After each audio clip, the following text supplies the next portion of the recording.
very lucky because I went to art school in the 1960s where we had a very, very academic training for the first 2 years, and the thing that I really learnt was to learn to draw. And we did life classes, and when you're drawing a life model, if you get her wrong, you can jolly well see that she's wrong, and that sort of set me up. So it gave me enormous confidence, because it meant that if I started a painting, I knew that I could paint whatever I wanted in it, and that was so important. How do you actually start the whole process of making a picture? But I start at the very beginning by a literary reference. It'll be a book that I've read, or Greek myths, or something.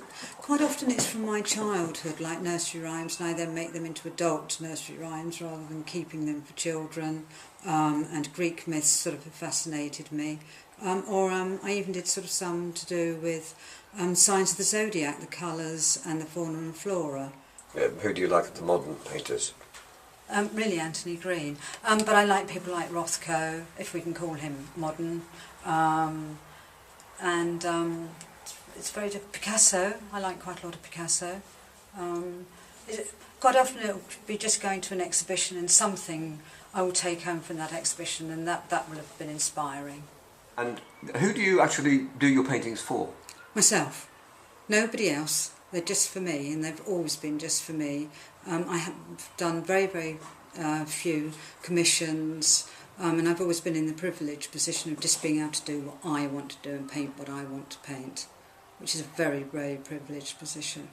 You're not able to paint now. What happened? In 1966, I think it was, my father had a heart attack and I had to go home and work in the family business.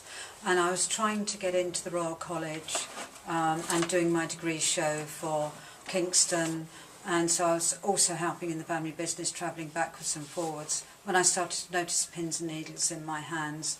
When I returned to college, I found it very, very difficult working at an easel because I couldn't hold my hands up for any amount of time. And then over the years it's gradually got worse and worse with pins and needles, numbness, and the pain goes all the way across my back and down both arms. I also get tennis elbow.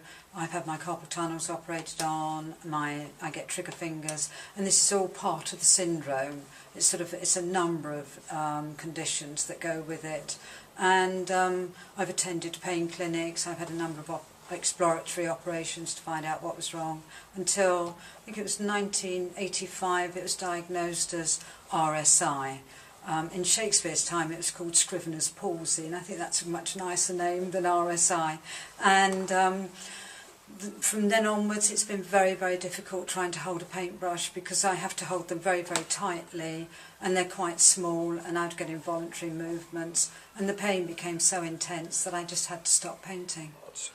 I'm trying to start to paint again. I think it's because I don't have the pressure of making a living at it anymore, that I'm sort of become a hobby painter. But I'm going to try and do it, but it just means I'm going to only be able to do about 10-15 minutes painting a day, rather than painting all day and every day. And looking back, what are you most proud of? The paintings that I'm most proud of, it's very, very difficult, because I like some of them for specific reasons, like the one behind me. I like this one because if you look at it, it just looks sort of quite decorative, and then look closer, you can see one of the fruit pies are missing.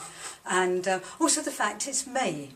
It's me sort of both ways up, and people are quite intrigued how I can paint myself upside down. I mean, obviously you just turn the painting, but that does intrigue people.